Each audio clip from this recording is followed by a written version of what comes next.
Camera వెనకాల ఉన్నారు, అదే తేడా. అది తప్ప ఇంకేం తేడా లేదు. I have the same rights what you have as a citizen and you have the same rights what I have as a citizen. I'm just a normal citizen of this country who just is in the film industry. That is the only difference.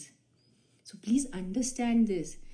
Whenever you pick up your phone and whenever you type, not for me, any celebrity, any politician, when you write bad words, it is not for us. That is what you are.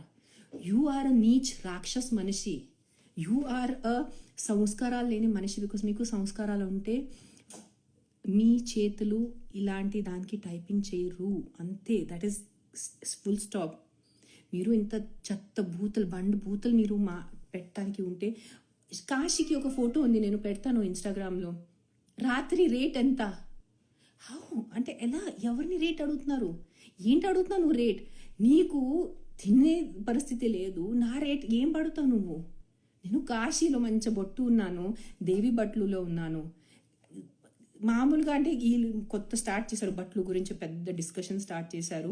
నేను అసలు అలాంటి బట్టలు వేసుకోనున్నా. నేను కాశీలో full ఇక్కడి నుంచి covered ఎర్ర బట్టలులో దేవి అమ్మవారు బట్టలులో బొట్టు పెట్టుకుని ఉంటే నీ నైట్ రేట్ ఎంత నాకు అడుగుతున్నారు? ఇది no this is not right. ఇది కరెక్ట్.